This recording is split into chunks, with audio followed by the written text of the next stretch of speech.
Olá, ouvintes do canal e podcast Mesa de Debates. A gente está aí fazendo mais um dia de debate de fim de ano do canal. O tema é a análise do primeiro ano do governo Lula 3.0, né? Desse retorno aí do Lula. Hoje a gente está com a OSL aqui, representada pelo Victor Khaled, com a Unidade Popular, representada pelo Marcelo Viola, e também com o Reagrupamento Revolucionário, representado pelo Pedro Abreu. Então a gente vai fazer um debate aí, um primeiro momento de falas iniciais deles e depois um segundo momento de respostas e considerações finais. Então vamos começando já já o Victor volta aí, e vou começar então pelo Pedro Abreu, do Reagrupamento Revolucionário. Pedro, pode ficar à vontade aí para fazer sua fala. Olá, camaradas. Primeiro saudar aí o espaço do Mesa de Debates. Acho que já participamos algumas vezes nós do RR aqui. A gente acha um espaço muito maneiro, muito democrático aqui dentro das esquerdas, para a gente estar aqui debatendo, falando sobre a conjuntura com outras organizações, expondo nossas diferenças. Acho que também é parte disso. Então, também saudando o Marcelo e o outro camarada que teve que sair agora rapidinho, né? Esqueci o nome dele. Mas acho interessante ver a posição das outras organizações, e também tem espero um debate construtivo hoje aqui sobre esse tópico, né, que é a questão do primeiro ano do governo Lula. A gente, de fato, acabamos de terminar essa volta do governo Lula, né? Ele entra no poder num clima num clima de festas. Eu acho que nesse ponto já começa uma certa diferença entre os camaradas das organizações, que aí isso a gente já pode até botar aqui no debate. Nós do agrupamento fomos uma minoria muito pequena, acho que na esquerda, né? A imensa maioria da esquerda chamou voto no Lula no segundo turno. Nós defendemos o voto nulo, mesmo diante da conjuntura do governo Bolsonaro, reconhecendo o péssimo desgoverno que está acontecendo. Não é por nenhum aceleracionismo doido que a gente faz isso, né? Mas e sim é por entender que o governo Lula, e o governo Lula-Alckmin, né? É importante mostrar que o vice já diz muito isso. Mas acho que até teve um debate ano passado, não é do que a gente falou também sobre isso. Acho que uma questão o Lula também na primeira vez que traz um vice assim tão de direita, né? Só ver quem foram o vice, o Marcelo Alencar no primeiro do governo, nas eleições de 89, né? Que também era uma figura da burguesia. Então a gente está com a gente tem mais uma vez com o Alckmin, né, que a gente tem como sendo um líder que é um líder da direita tradicional. Você vê o que ele já fez em São Paulo, né, o ladrão de merenda, o assassino do Pinheirinho. Acho que não preciso falar quem é o Alckmin. E o Lula, que assim também tem um histórico que já era complicado, né? Não tem, vamos lembrar que o Lula fez uma reforma da Previdência, o Lula invadiu o Haiti, tudo isso antes mesmo de assumir. E agora ele chega num governo mais recuado ainda, né? Você vê. E com muitas ilusões, acho que do pessoal da esquerda, né? Muitos grupos, você vê o pessoal entrando no governo. Tem um ministério que hoje em dia está figurativo, lá com a Sônia Guajajara, que é bem que está bem esvaziado de poderes. Você vê várias figuras da esquerda, como do pessoal como Boulos, e outras organizações com medo até de fazer uma crítica ao Lula na conjuntura, né, de se mostrar, de ser confundido com o que tinha antes, né? O Bolsonaro podia ser pior, ou com uma talvez volta de um fascismo. Então ainda existe uma certa ilusão também que o governo está em disputa. O que nós da RR discordamos, a gente discordou já isso, já entendíamos que ia ser um governo de direita e que precisava ter construir desde já uma oposição. Por pior, é aquela coisa, a gente estava numa situação muito ruim, mas o governo Lula ele vai manter uma política de austeridade. A gente vê isso hoje em dia, que ele está mantendo, não fez nenhuma reforma, reverteu as antigos retrocessos, as reformas, chamadas reformas de austeridade, que foram vistas do governo Temer e Bolsonaro, não foram revertidas. A própria reforma do ensino médio continua aqui. Então, a gente está tendo uma situação bem complicada, em que a gente tem um governo que é claramente de direita, continua tendo os ataques da classe trabalhadora, mas aqui ainda existe uma certa ilusão por parte da esquerda, por parte da vanguarda, que é possível disputar. E a gente discorda disso, a gente acha que é importante, nesse momento, construir já desde já uma frente de embate ao governo Lula. Por isso a gente tem construído, no nosso espaço de atuação, chamar um chamado por frentes únicas para que sejam frentes de combate, com pautas propositivas para de fato resolver os problemas da classe trabalhadora, que é a fuga da fome, da miséria, o desemprego, e que não estão sendo resolvidos pelas pautas desse governo, que é um governo liberal que está servindo a burguesia. A burguesia mantém um projeto de austeridade fiscal e o governo Lula se mostra claro que está do lado pelas suas próprias ações e pela sua incapacidade de encontro com esses interesses, com esses setores, se mostra claro que não vai estar do nosso lado nessas lutas. E aí essa ideia de ocupar o espaço do governo, que a gente vê muitas camadas do pessoal pessoalmente falando, para tentar para tentar mudar esse governo talvez por dentro, ou pressionar ele com base nas lutas, a gente acha uma coisa errada. E a gente fala assim das eleições, se tinha ilusão que o governo Lula ia conseguir reverter a forma de Temer. Já se tinha ilusões do Temer, do Bolsonaro, né? Já se tinha esse tipo de ilusões desde a eleição, um clima messiânico que se criou em torno do Lula, da figura do Lula e de que o Brasil, se voltar a ser feliz, que ele ia voltar, que ia resolver o problema. E de fato não vai. Então a gente tem Então, nesse ponto, a gente acha que já é uma diferença bem grande com os camaradas das demais organizações. Nós do Grupamento Evolucionário defendemos que, nesse momento, o mais importante é a construção de um programa de luta da classe trabalhadora. Isso passa por um projeto de independência de classes. A gente chama os camaradas do PSOL, chama os camaradas da UP, os camaradas do PCB, das demais organizações, para que nutre algum certo grau de ilusão com o governo Lula, que ainda tentam entrar que ainda estão dentro do governo, como é o caso do PSOL, de várias coisas do PSOL, ou que em romper com esse governo e de fato chamar por uma frente única dos trabalhadores para lutar pelos seus direitos. E para reverter as séries de derrotas que a gente sofreu ao longo dos últimos anos. A gente tem muito tempo, né, por causa de uma pauta reformista, sofrido muita derrota após derrota, esses retrocessos, todas essas reformas neoliberais, reformas na Previdência, você tem a questão do teto de gasto, você tem a privatização da Eletrobras, você tem uma precarização das universidades, né, agora, e privatização de espaços de universidades públicas. A gente, por exemplo, está vendo agora na FRJ, aqui no Rio de Janeiro, o governo, a reitoria e o governo federal tentando impor mais uma vez a EBSER para cima do hospital universitário, para privatizar essa gestão do hospital. Você vê uma série de privatizações no Brasil afora, né? Em São Paulo está tendo incluindo um bando de lutas por causa disso. E você tem você tem ainda certas ilusões que o governo Lula pode ser uma fonte um aliado nessas lutas. E a gente discorda, tem que deixar claro categoricamente que está do outro lado, não ter medo de criticar isso e reconhecer, começar a construir lideranças e formas de organização que sejam por fora do PT, que passem por fora desse governo. A gente não está dizendo obviamente, não vou não nego a base que o PT mobiliza, né? Não vou negar que o MST tem uma base gigante. E seria um voluntarismo absurdo, né? Seria totalmente infantil falar que tem setores imensos que estão sendo mobilizados por essa galera.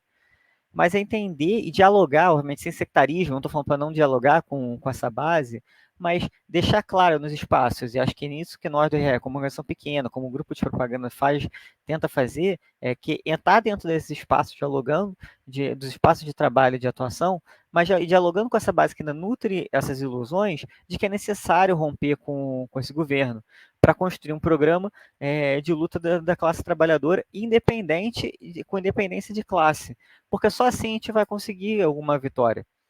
Não estou falando de fazer já revolução, pegar arma, essas coisas, nem nada. Acho que às vezes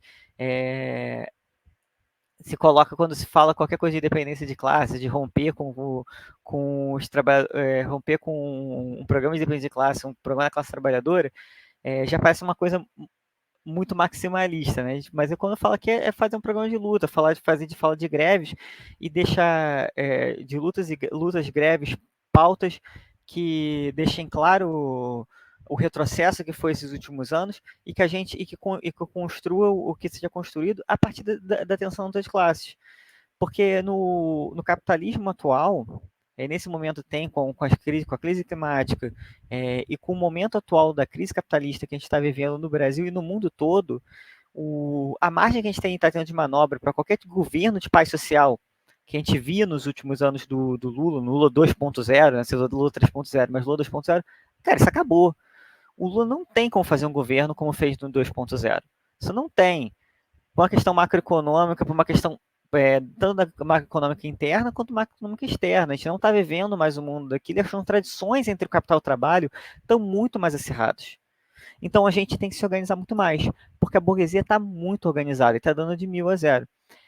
É, eu já estou concluindo, né? A Alice levantou a mão, mas era isso que eu tinha a dizer, já estou concluindo, acho que até passo a mão passo a palavra para os camaradas, que também não quero me estender muito, para a gente ter tempo a debater e trocar sobre quais pautas a gente tem que levar e como é que a gente organiza a classe trabalhadora nesse momento, que eu acho que para nós é a coisa mais importante.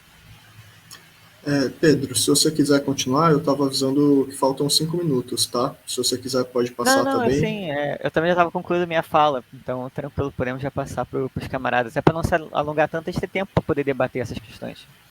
Entendi. Beleza. Tá bom, então. Obrigado aí, Pedro. Eu vou passar agora, então, seguindo a ordem que está aparecendo aqui para mim na live, para o Marcelo Viola, da Unidade Popular. Marcelo, quando você quiser, pode começar aí. Opa, boa noite, companheiras, companheiros. Eu vou falar sem o meu vídeo, porque a minha internet não está muito legal e quando eu coloco o vídeo ele corta muito, tá? Então por isso que eu tô aí só com essa imagem, inclusive essa imagem simbólica da luta que a gente está travando aqui em São Paulo contra as privatizações aí do Tarcísio, né? Mas enfim, eu acho que, camaradas, eu vou voltar um pouco no tempo para a gente poder fazer essa avaliação do governo Lula, que a gente precisa compreender a partir de onde que a gente está no momento histórico, né? E acho que desde das grandes dos grandes atos de 2013, das jornadas de 2013, quando houve um sequestro desse movimento de 2013 pela direita e com isso um processo de ascensão do fascismo no Brasil, da extrema direita, de crescimento do fascismo da extrema direita.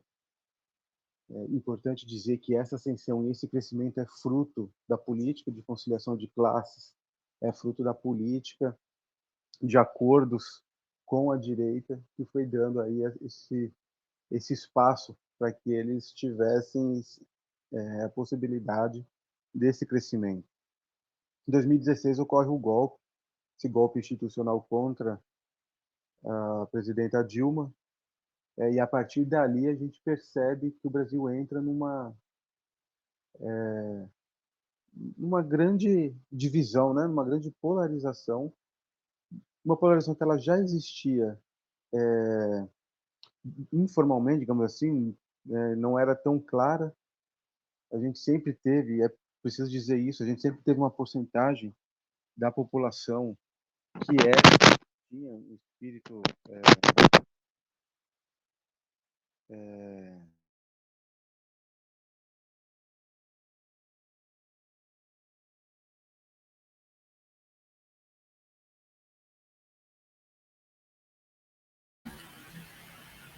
Marcelo, o seu áudio acho que parou de funcionar. Estou na dúvida aqui se tem algum problema técnico do fone. Vou pausar o seu tempo aqui. Vocês estão me ouvindo agora? Agora estou. Eu acho que caiu, não sei o que aconteceu aqui, caiu tudo. Bom, quando, né, depois do golpe com o Michel Temer entrando, realizando a reforma da Previdência, e aí em 2018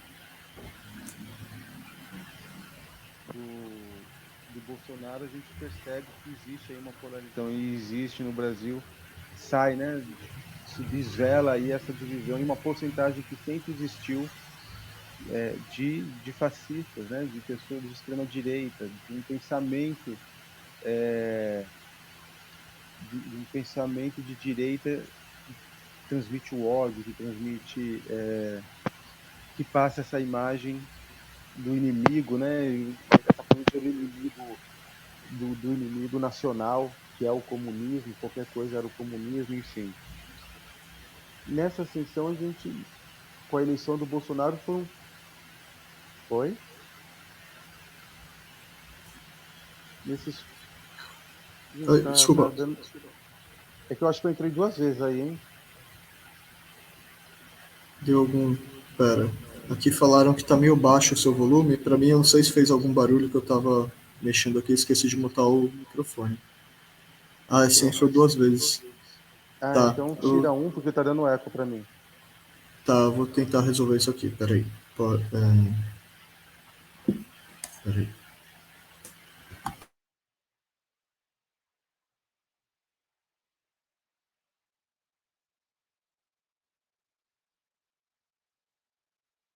Não?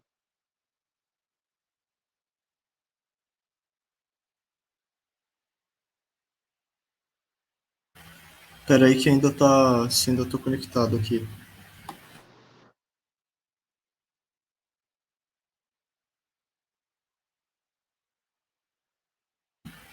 O Guilherme tá arrumando aqui. Tá, Pronto. Pode continuar. pronto. Então, a partir da eleição do Bolsonaro, a gente percebe que a direita ela se organiza profundamente, se enraiza em vários setores da sociedade, e começa então a desenvolver uma política agressiva de entrega do patrimônio público, de criminalização dos movimentos sociais, da esquerda e da luta popular e da luta revolucionária.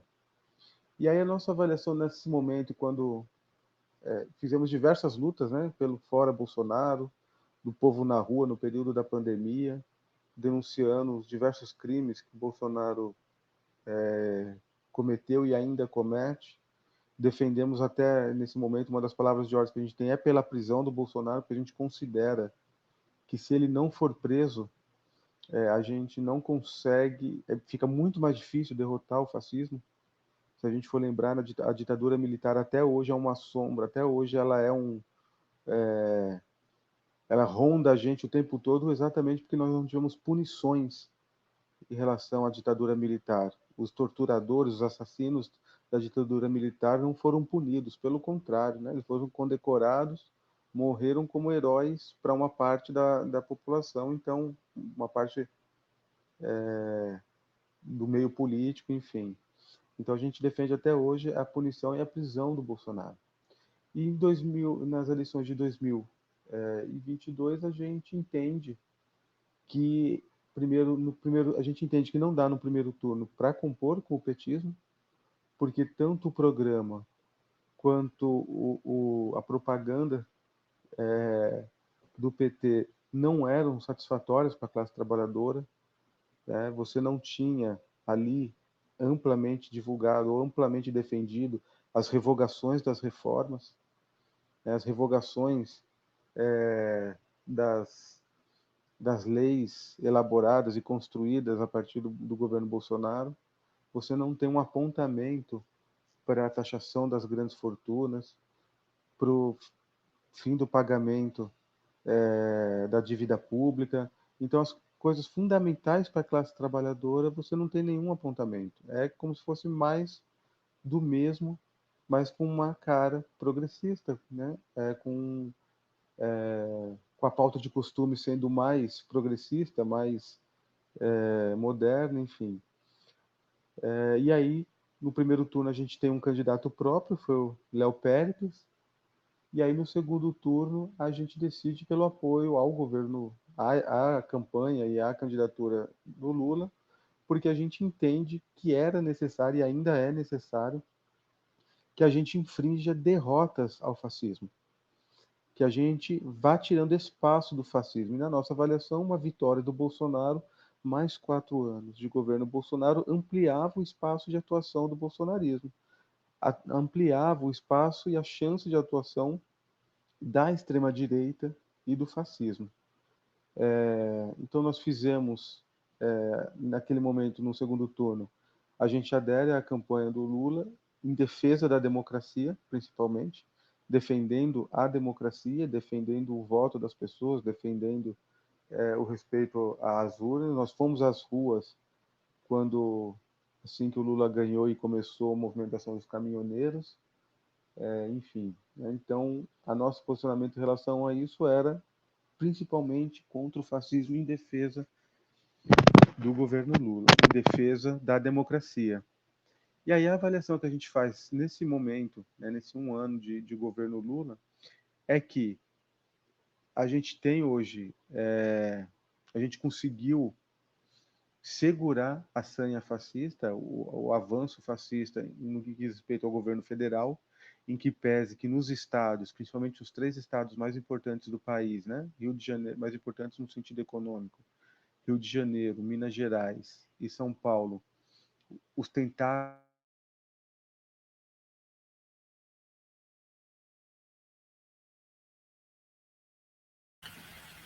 Marcelo, seu áudio caiu de novo, estou pausando aqui.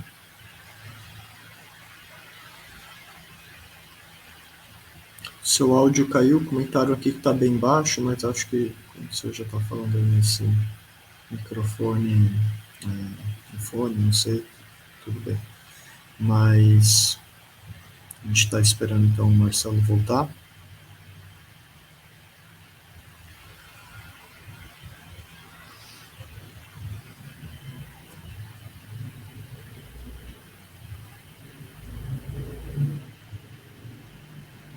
Estou tentando resolver o problema aqui.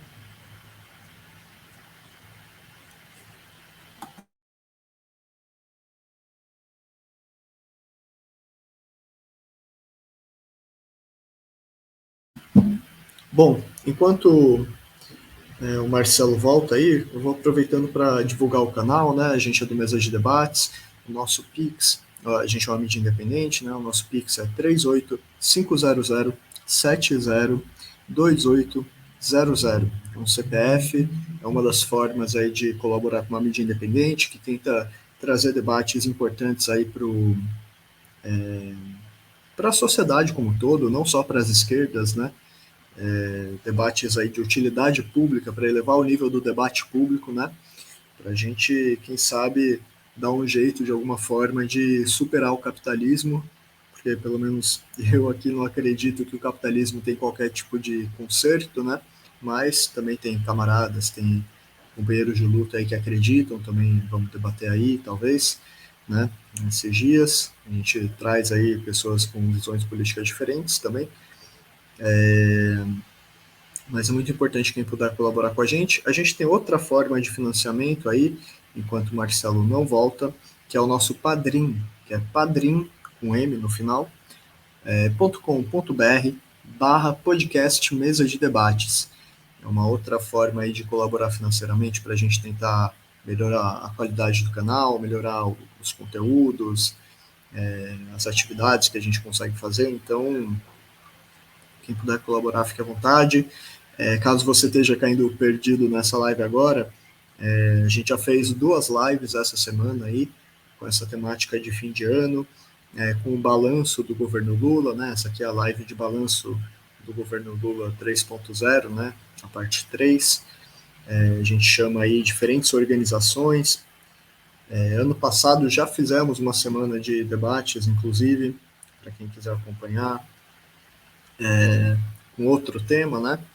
Mas ainda assim, e a nossa programação, aproveitando para continuar fazendo uma divulgação enquanto o camarada volta para a live, a gente tem diversos programas diferentes, fazemos coberturas, né, de eventos, manifestações,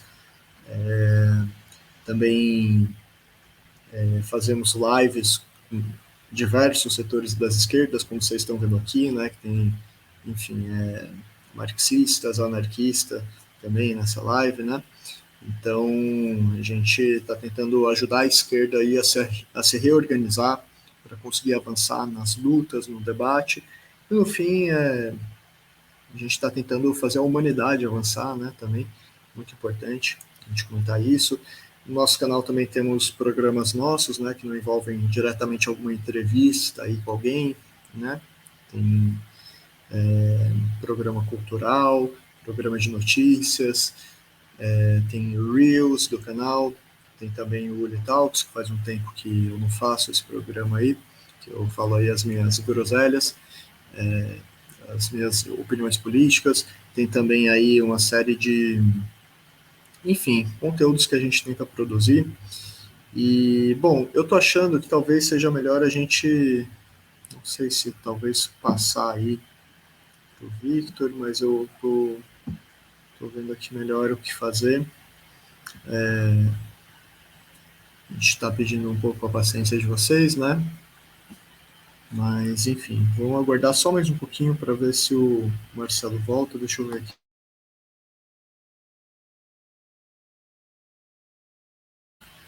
Então tá, vamos esperar mais um pouquinho o Marcelo, tá? Para não cortar aqui a fala dele no meio.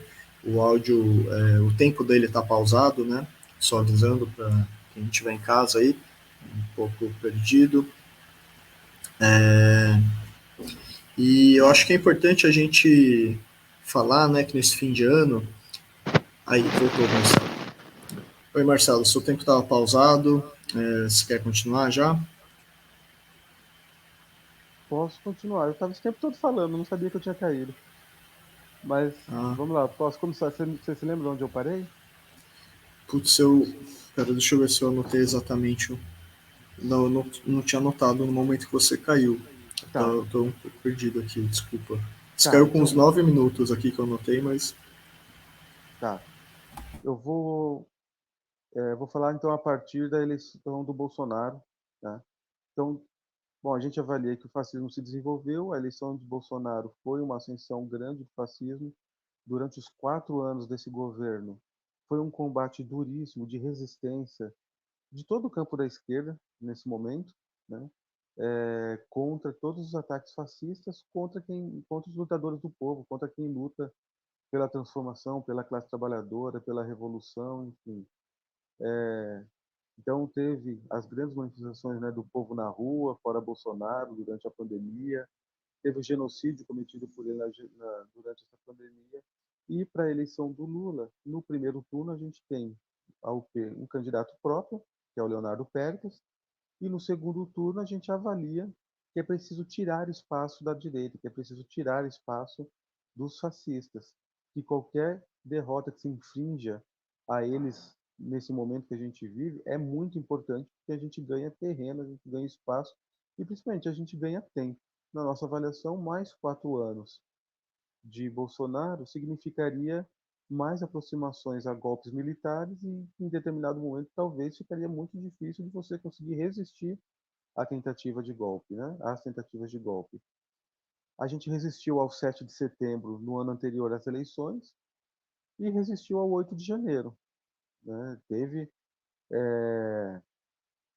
Teve comoção do povo, teve mobilização social contra também o 8 de janeiro. Lembrando que o 8 de janeiro aconteceu no dia 9, nós fizemos um grande ato, foram feitos grandes atos no Brasil inteiro contra a tentativa de golpe.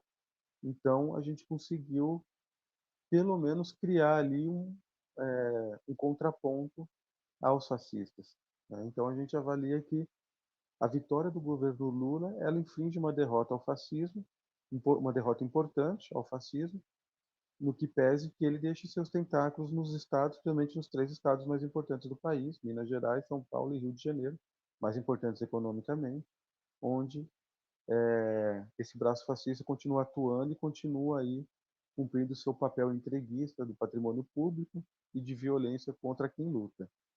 Tá? Nossa avaliação de hoje, conseguimos essa vitória defendendo a democracia contra o fascismo, e agora a gente vê um governo que desenvolve uma política econômica que não é a favor da classe trabalhadora, que é uma política econômica, na verdade, antipovo. Então, o novo arcabouço fiscal é, na verdade, um novo teto de gastos. Um governo que não defendeu com vigor a revogação das reformas durante a campanha e que agora, durante a gestão, simplesmente esqueceu que houveram essas reformas e não fala, não toca no assunto da revogação das mesmas, o que para nós é uma questão muito grave, porque as reformas foi um ataque direto à classe trabalhadora e o governo Lula simplesmente abandonou essa pauta. Nunca tivemos ilusões em relação a isso, inclusive. A gente sabe que é um governo de conciliação. Inclusive, uma das críticas importantes que são feitas é que toda a política de conciliação ela leva a uma nova ascensão do fascismo. Se isso é verdade, então e o fascismo já está num tamanho considerável, é preciso a gente estar preparado para que ele avance ainda mais. O que a gente tem visto no estado de São Paulo. O Tarcísio, com a sua política fascista, que se desvelou, caiu a máscara e que agora bate manifestante, processa deputada, pede cassação de deputada, criminaliza os lutadores do povo como associação criminosa.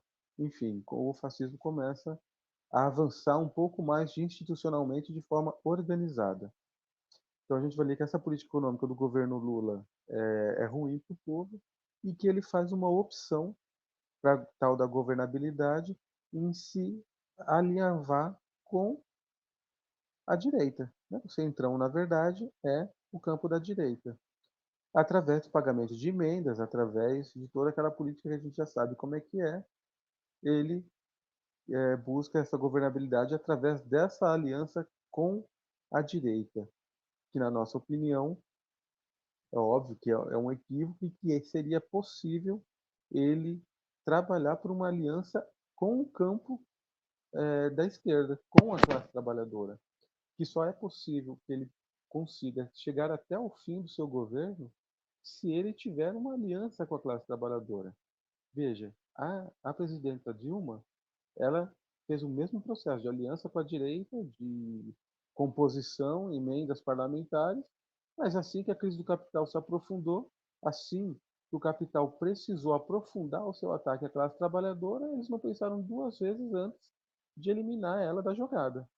E o Lula, por mais negociador que seja, por mais experiente que esteja, tudo que a gente conhece dessa figura que o Lula, se a burguesia precisar, ela vai derrubar. Ela vai derrubar. E para que isso não aconteça, é preciso ter força popular, é preciso ter base popular.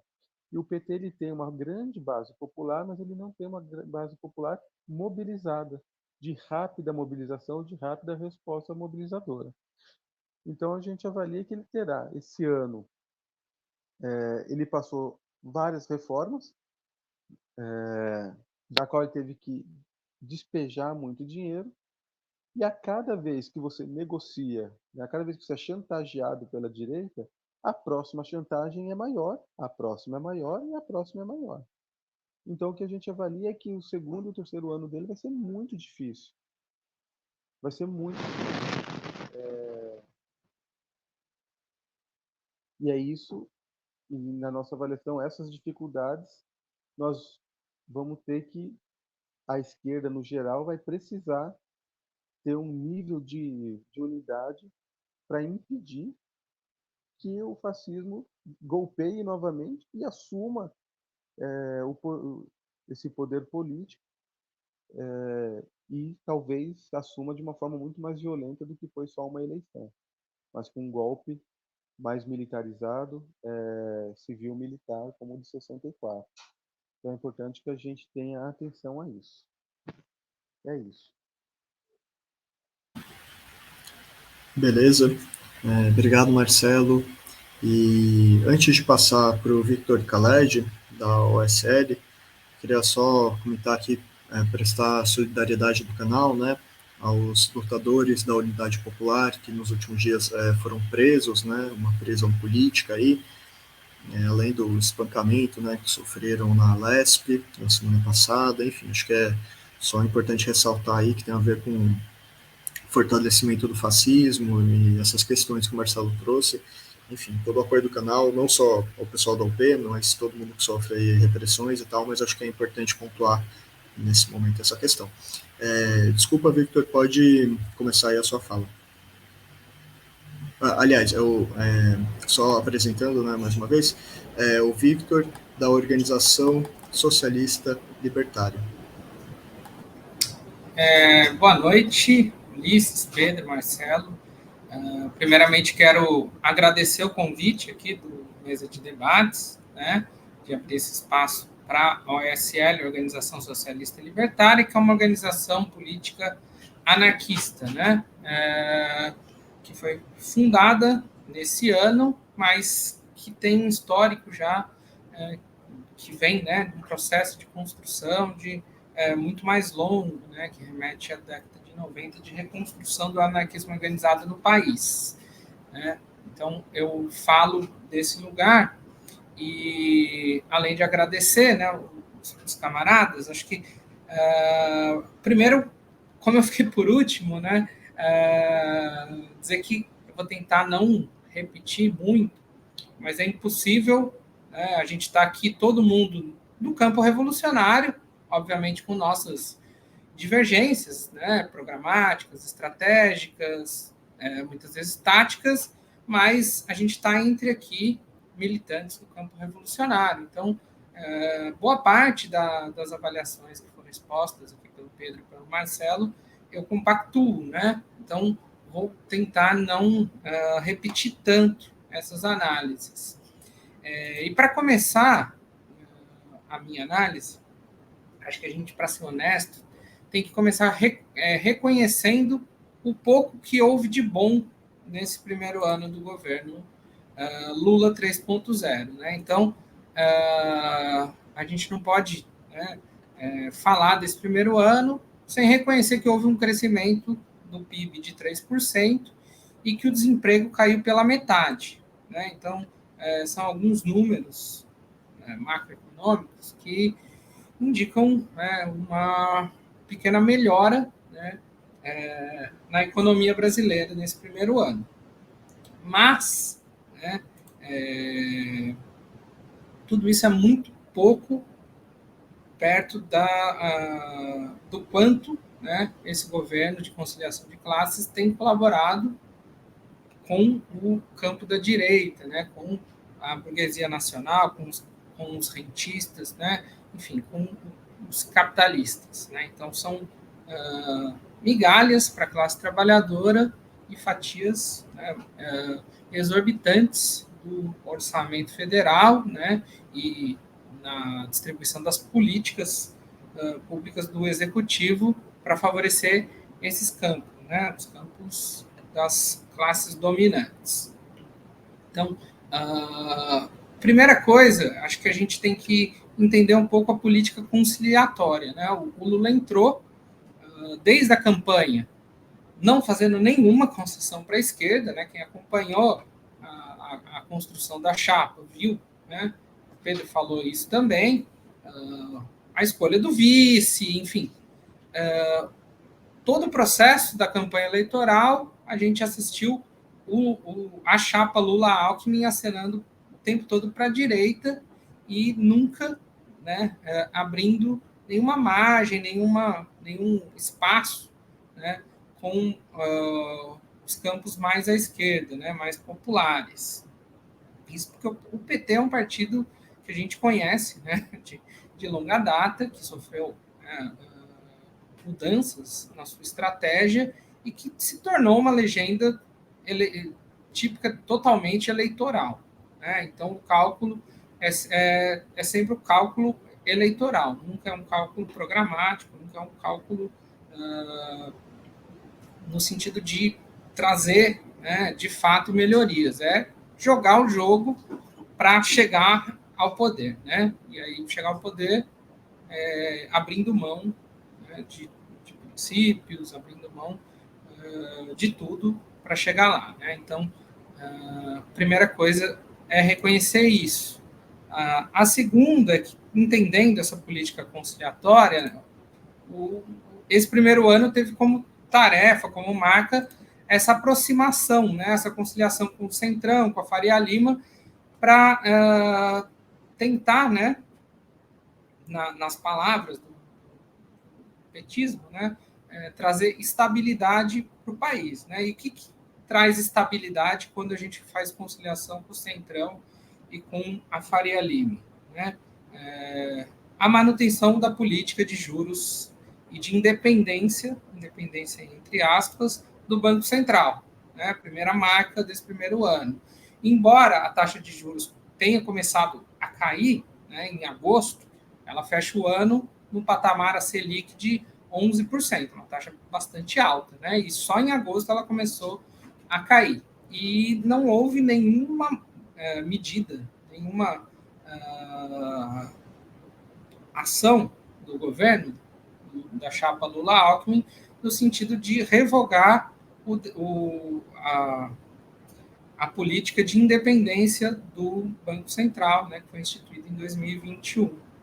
Então, a manutenção da independência do Banco Central, inclusive com a aproximação, a Haddad, o Lula, sentando, né, para almoços, trocas de elogio aí na grande imprensa, com o Campos Neto, que é o atual presidente do Banco Central, esse Banco Central independente, né? Uma política, obviamente, feita, né, pelos governos anteriores para dar mais poderes para os setores rentistas, né, para os setores capitalistas na atuação na política monetária do país. Então, o Lula não só manteve, né, não tomou nenhum tipo de medida, não fez nenhum tipo de enfrentamento, como acenou, se aproximou, ele, o Haddad, o ministro da Fazenda, com o Campos Neto. Além disso, concretamente, a gente viveu, né, a despeito daqueles poucos, né, pontos positivos que eu coloquei no início, o avanço das privatizações. E aí tem um destaque para a privatização de um presídio, né, em Erechim, presídio federal, parceria público-privada bilionária, e agora o avanço das PPPs também no novo PAC. Então, é uma notícia agora aqui dessa semana, né, de ontem, inclusive o Lula e o Alckmin em foto com o Tarcísio, né, e o Lula, no seu Twitter oficial, disse que, abre aspas, anunciamos importantes investimentos em parceria com os estados através dos bancos públicos. Para São Paulo, ao lado do governador Tarcísio, anunciamos a destinação de 10 bilhões para ações em mobilidade sobre trilhos, como o trem São Paulo-Campinas e a linha 2 do metrô, além de mais BRTs para o estado. Então, 10 bilhões de recursos, né, do BNDES para manter, né, a política de privatização do transporte sobre trilhos em São Paulo, inclusive com direito a foto, né, com o Tarcísio e troca de elogios. O Tarcísio elogiando a escolha do Lula, né, os recursos que estão chegando, enfim. Então, avanço manutenção da política de juros altos e independência do Banco Central, avanço das privatizações das PPPs. Ainda nesse âmbito, vale destacar que a CBTU, a Companhia Brasileira de Trens, e o Transurb, ali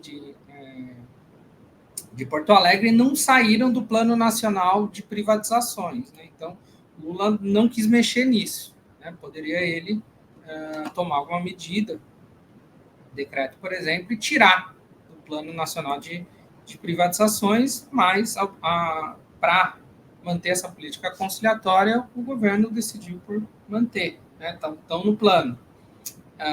Cabe destacar também a omissão do governo federal frente às chacinas e o genocídio do povo preto e pobre nas periferias, com destaque à chacina do Guarujá, né? Esse ano, bem emblemática, em que o Ministério da Justiça, o Ministério de Direitos Humanos, não teve nenhuma atuação, né? A gente não viu o Silvio Almeida, por exemplo, indo lá, né, instituindo uma comissão para averiguar, para apurar, para acompanhar o trabalho da Polícia Militar de São Paulo. Trabalho entre aspas, né, porque o trabalho é matar, né, pretos e pobres. Então, uma omissão completa do governo nesse campo. Além disso, né, já foi falado aqui, mas vale destacar, a manutenção do teto de gastos, aí sob um outro nome, um outro slogan, que é o arcabouço fiscal, que estrangula, né, o investimento em políticas sociais, em políticas públicas e em serviços que atendam a população, né, que tragam benefícios, né, concretos para a população. Então, a manutenção, né, desse estrangulamento, que obviamente serve para você destinar mais recursos do orçamento para pagar os rentistas, né, para pagar juros da dívida. Então,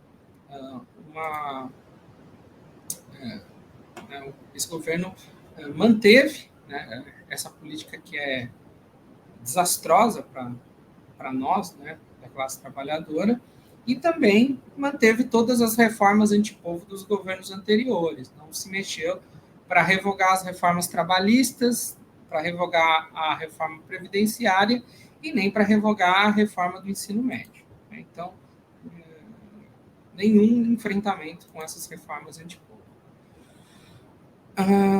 Meu tempo está acabando, então eu acho que é importante também acentuar a aproximação desse governo com o agronegócio, né? E isso está claro quando o Lula não vetou o projeto do pacotão de veneno, segue lá, né? Sem o veto do Lula, e que, como eu falei anteriormente da política de juros altos, né? Os bancos continuam com lucros recordes no país, né? Os lucros não caíram, pelo contrário, continuam subindo, né? Se tem um setor que lucra ano após ano, é o setor bancário brasileiro. Então, concretamente, para finalizar, fica muito claro que esse governo, né, é um governo de composição, de conciliação, mas uma conciliação que é só para um lado, né, que só escuta as demandas de um lado, e esse lado é o lado das classes dominantes, é o lado dos capitalistas, né, da direita. Né? Então, como os companheiros já falaram anteriormente, nenhuma ilusão com esse governo. Né? Na campanha isso já estava claro, depois de um ano, acho que isso está ainda mais evidente. Então, o nosso caminho é fazer um enfrentamento, né, a essas políticas. Então, isso se faz com organização popular, né, com movimentos de base, com lutas que tenham pautas, né, que sejam, de fato, da nossa classe, e esse é o nosso desafio, né, reconstruir um horizonte revolucionário. Eu acho que o grande X hoje, né, o grande desafio nosso é desvincular o liberal progressismo, a centro-esquerda, do que é a esquerda. Né? Acho que a gente precisa começar a trazer o nosso horizonte combativo, revolucionário, colocar novamente ele em pauta, né? Porque muitos setores da classe trabalhadora, infelizmente, né, foram seduzidos por um ideal antissistema, que é o ideal do fascismo. Né? Então, veja só, você vê fascistas na rua fazendo enfrentamento ao STF, por exemplo, né? A grande mídia corporativa. Então, fruto de anos e mais anos de uma política rebaixada, né? Uma política de conciliação. finalizo aqui, então, para não estender para além do meu tempo. Obrigado. Valeu, Vitor. Se você quiser, ainda tem 1 minuto e pouquinho, né? Mas beleza, então. Gente, a gente acabou, então, a primeira rodada aqui do debate e vamos, então, para a segunda, que vai ser aí um diálogo, né, entre o que os camaradas falaram e um debate mesmo, e considerações finais também, tá? Então, vamos começar. Eu acho que vale começar na mesma ordem, né? Porque eu acho que dá um debate legal. Então, pode começar aí, Pedro. O reagrupamento revolucionário. Então, eu acho que eu queria até comentando, já que os camaradas falaram, o Marcelo trouxe uma posição interessante, né, que a UP defende que o Bolsonaro no poder, ele de certa forma teria mais chance de golpe, né, mais chance de não chegar no poder, e que o Lula tem chance precisa da classe trabalhadora puxar no poder para ficar no poder, né. Assim, eu acho que assim, tem duas coisas. Primeiro, o Lula não precisa da classe trabalhadora necessariamente, ele consegue ficar no poder se apoiando a burguesia. Você consegue ver, já tiveram um governo, por ser um governo burguês, ele consegue isso. Obviamente, a burguesia vai preferir um governo mais puro sangue, né? Do que ele, pode preferir, mas se ele mostrar que tem capacidade de lidar com capital, não vejo por que a burguesia derrubaria ele. Eu acho que essa é uma coisa que é importante de ter. Acho que a grande questão da Dilma é que ela não soube lidar com a satisfação da classe trabalhadora e a questão da paz social, e também de não lidar dentro dos jogos da burguesia, não conseguir manter a paz social. Mas ela podia fazer isso com um programa totalmente burguês, né? Acho que tem questões diferentes. Obviamente, uma coisa é você manter a paz social, manter uma certa ordem social, manter os negócios em dia, a economia em dia, é uma coisa. Outra coisa é você governar para quem, né? E nisso o Lula deixa claro que é governar para a burguesia. Nesse ponto, acho que acho que rola uma certa confusão, né? E assim, se de fato eu acho que assim, de fato o Bolsonaro ele era golpista, né? A gente podia ter isso não, ninguém está negando, nós da RE não negamos isso, ele tinha um desejo golpistas, mas sem duas coisas. Primeiro, tinha que ver também as correlações foram na burguesia, se ele tinha musculatura para ter um golpe, dar um golpe de fato, ele não demonstrou ter isso. De fato, ele sempre teve desejo, isso não vamos negar, mas ele nunca, no momento, demonstrou de fato uma musculatura para fazer um golpe, essa é a nossa leitura.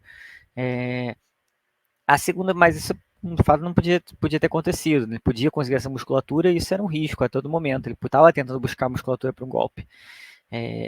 O que é importante a gente entender também é que ao mesmo tempo que isso aí dialoga muito com o que o Vitor falou, né?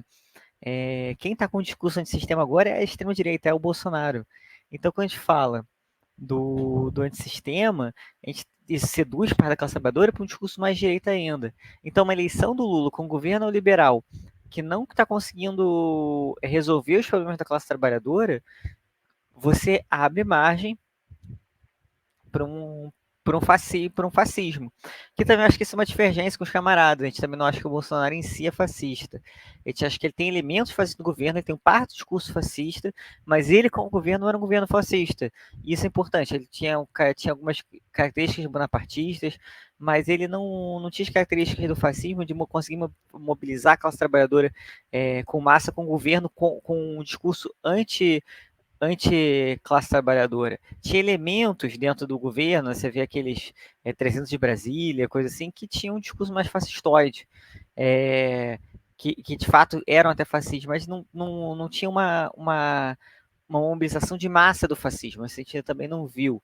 Então é importante, acho, também analisar isso. E a gente acaba fortalecendo esses elementos, inclusive algo pior do que o Bolsonaro, a gente está vendo ou uma volta do Bolsonaro com esses elementos mais fortes no governo, ou seja, um governo de fato fascista Bolsonaro, isso também é um risco com o governo Lula, com uma desilusão com o governo Lula, desilusão com a experiência democrática, uma volta. É o que a gente vê agora na Argentina com o Milei, é o que a gente pode ver nos Estados Unidos ano que vem, né, nas eleições dos Estados Unidos, sai do Trump, governo Biden, governo neoliberal, está mantendo as mesmas coisas com a trabalhadora.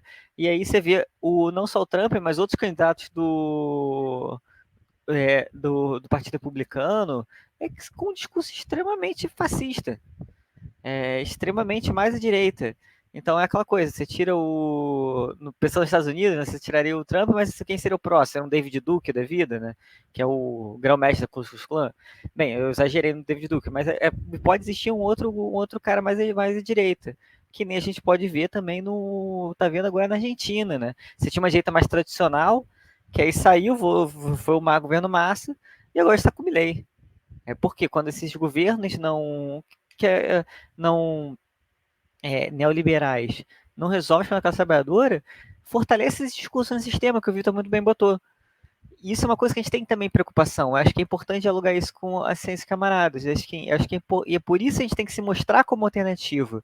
Porque se a gente estiver blindando com o governo, com a esperança que o governo esteja do nosso lado, de certa forma a gente está se misturando com eles. E isso para massa da classe trabalhadora acaba sendo um problema. Porque quem vai estar com o discurso antissistema? Vai ser a direita, essa extrema-direita, que pode voltar mais forte daqui a uns anos.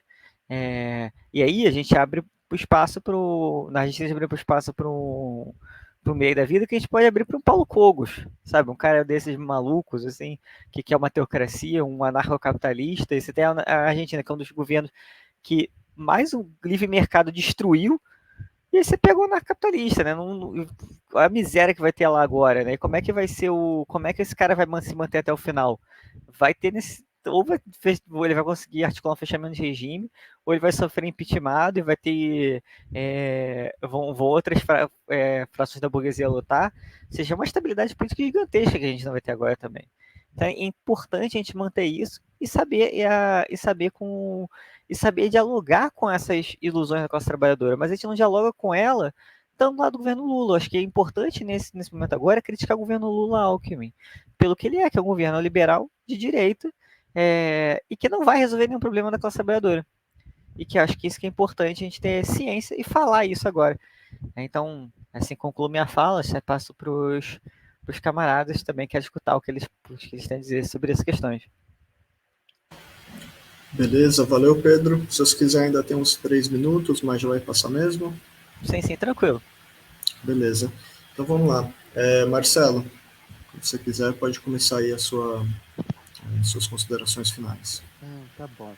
Não, olha, eu acho que nós não temos aqui grandes divergências teóricas, digamos assim. Talvez algumas táticas, mas acho que teórica não. Existe uma frase que diz, né, que a social-democracia é a antessala do fascismo. Aí o governo Lula, Alckmin é um governo social-democrata de conciliação nacional, reformista, né? Então é um governo que a gente sabe que o resultado lá na frente vai ser novamente uma luta importante entre a classe trabalhadora e o fascismo. Agora, o que a gente, na verdade, avalia é que para a gente poder. Primeiro, essa questão do discurso antissistema, né? Realmente, eles vêm com o discurso antissistema e a esquerda não emplaca um discurso socialista. Não é nem antissistema, mas é o contraponto ao capitalismo. A gente não. A esquerda.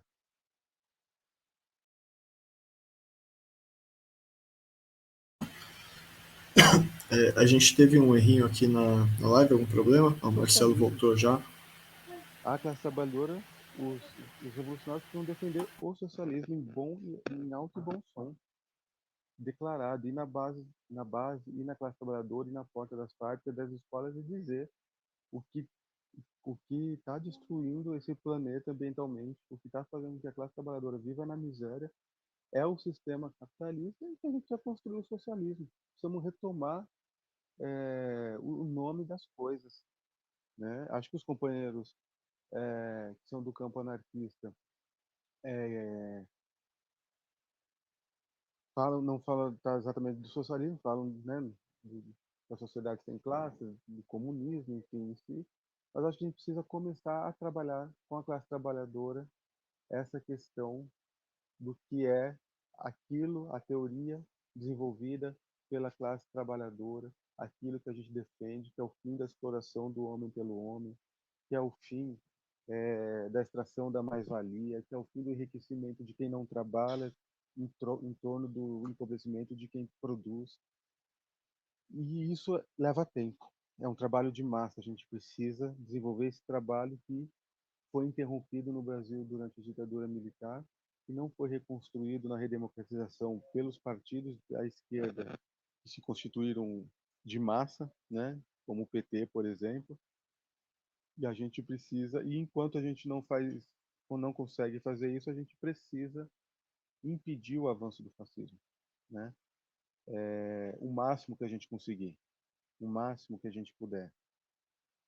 Acho que hoje a gente vive um momento diferente. Acho que a gente está entrando num momento da história em que um pouco da máscara do fascismo cai,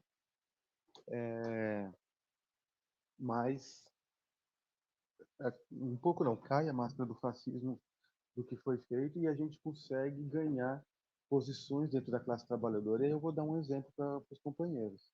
As greves que a gente desenvolveu aqui no município de São Paulo, na região metropolitana de São Paulo, foram greves grandes que teve apoio popular muito grande, mais de 70, 80% da população apoiando as greves, mesmo não conseguindo trabalhar, mesmo tendo dificuldade ao médico sair de casa, teve apoio popular.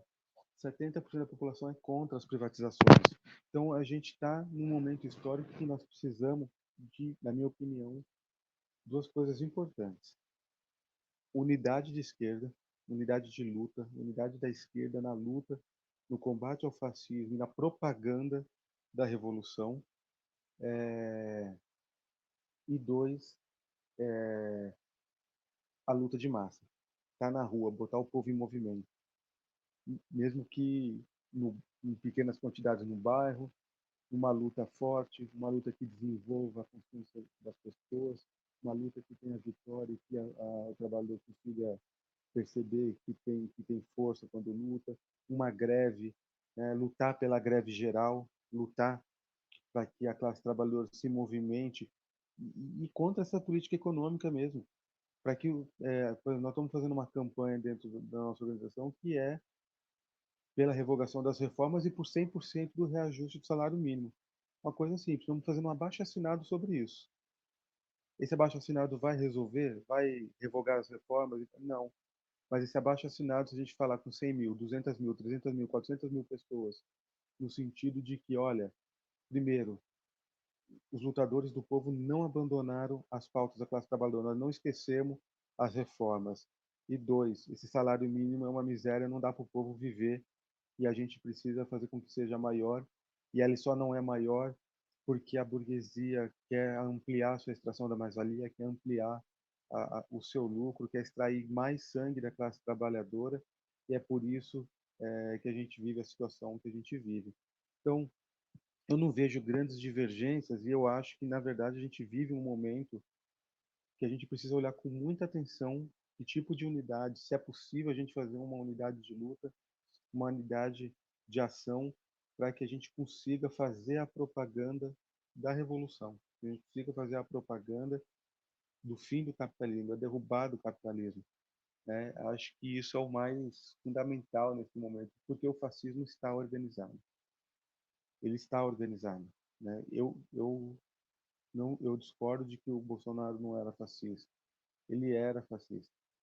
Né? E que estava se organizando em torno de um cara que os próprios fascistas estão descartando agora, porque agora você tem fascistas com capacidade maior de elaboração, com capacidade maior de organização. O estado de São Paulo, por exemplo, está sequestrado, está na mão de um fascista, que é o Tarcísio, e de mais 62 deputados dessa base do governo que se transformava em uma organização criminosa dentro do Estado que saqueia o Estado, que vende, que quer vender tudo que o Estado tem. Porque isso é um programa do fascismo, a entrega dos recursos, a entrega do patrimônio público, do que é do Estado para a mão da iniciativa privada, é uma política do fascismo, né? E isso com muita violência. Eles estão mostrando os dentes novamente com muita violência, mas agora uma violência que não é só no discurso, né? Ou isolado de um ou outro militante fascista, mas agora utilizando realmente do Estado. Então, o que o Bolsonaro não conseguiu fazer com o Exército, o Tarcísio está conseguindo fazer com a Polícia Militar no estado de São Paulo, né? Então, também vira um novo nível de embate que a gente precisa ter e a gente vai precisar ter com muita unidade. Não vai ser, não vai ser de organizações isoladas, digamos assim, né? Nós vamos precisar construir bastante unidade em relação a isso. É isso. Beleza, valeu, Marcelo. Você ainda tem uns 2 minutos e pouco, mas encerrou, né? Encerrei. Beleza.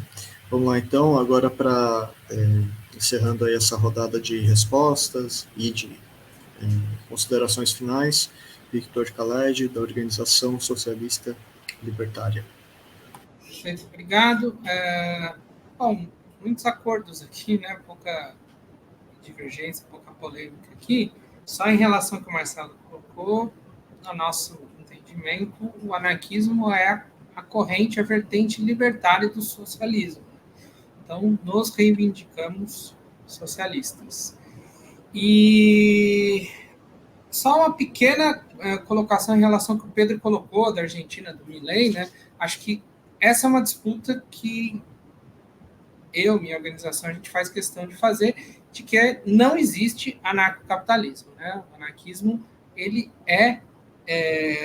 de esquerda, ele é socialista desde o seu berço e nunca existiu anarcocapitalismo. Assim como o nacional-socialismo, né? O partido nazista não é socialista porque leva socialista no nome, né? O anarcocapitalista também não é anarquista, né?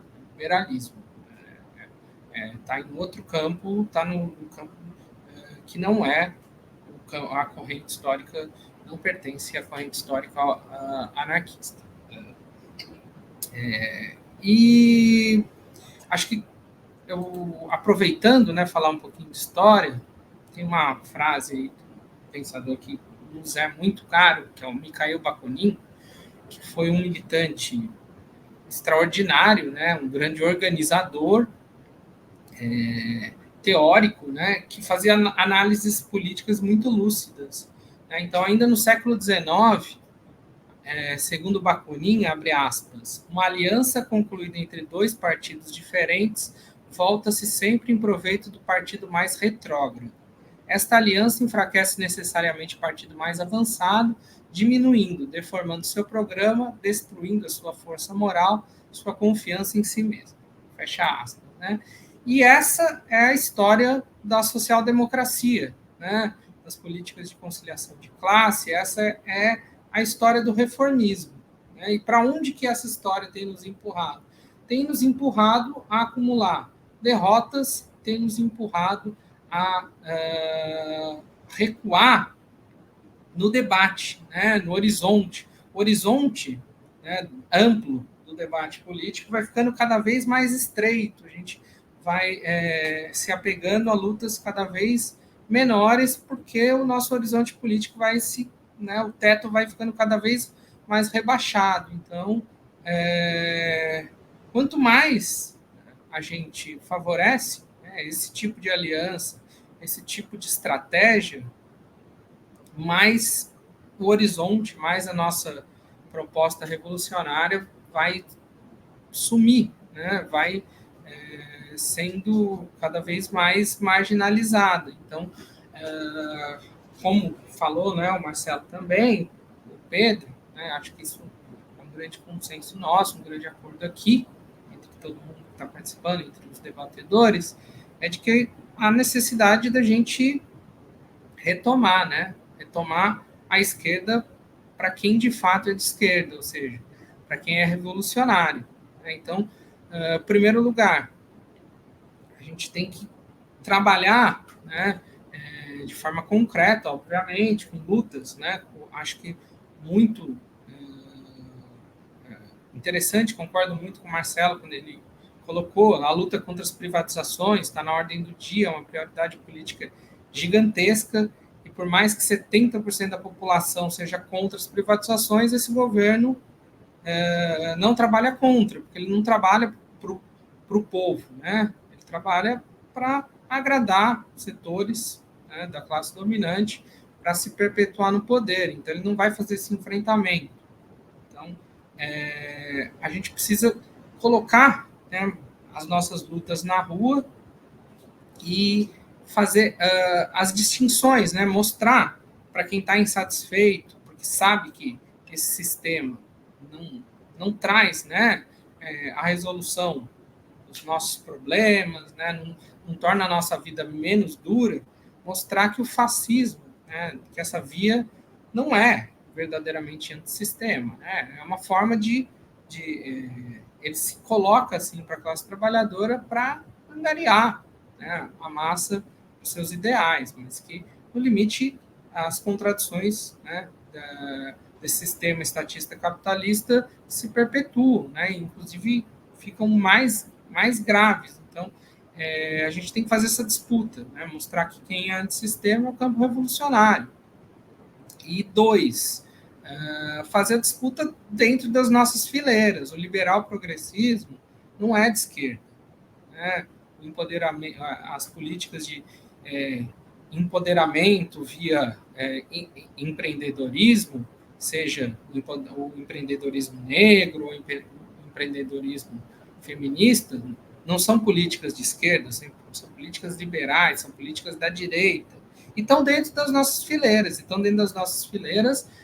recrutando, né, pessoas para esse tipo de ideia. Então, a gente precisa, é urgente a gente trazer essas distinções dentro do campo da esquerda e fazer essa divisão, né, cortar, limpar esse terreno que está cada vez mais contaminado pelo liberalismo, né?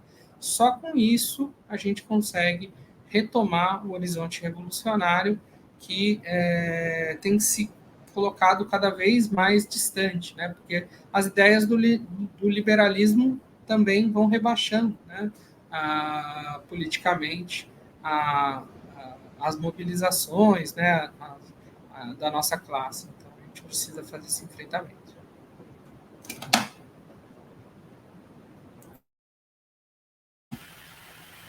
Desculpa, você já terminou então, né, Victor? Mesmo tendo uns minutinhos aí. Tá bom. Gente, tô procurando aqui, não sei, acho que imagino que o Marcelo não vai voltar agora, né? Ele caiu, mas tudo bem. Vamos lá. Muito obrigado, gente, mais uma vez. Vou divulgar o canal aqui de novo, só, né, para encerrar, lembrando que a gente é uma mídia independente, estamos tentando aí construir pontes, né, entre a esquerda, através desse diálogo e tudo. Então, quem puder contribuir com a gente, né, entre tantos podcasts de direita aí, acho que a gente merece aí uma contribuição maior, né? E nosso Pix é 38-500-70-2800, no CPF. Outra forma de financiar a gente, se vocês quiserem ajudar o canal a crescer, é o nosso Padrim, com M no final, Padrim/podcast Mesa de Debates. Então é isso. Muito obrigado para quem acompanhou, muito obrigado aí aos participantes, às suas organizações. Amanhã tem mais debate e vamos aí para cima, mesmo com o governo Lula aí, tem muita coisa para ser feita. Muito obrigado e até a próxima.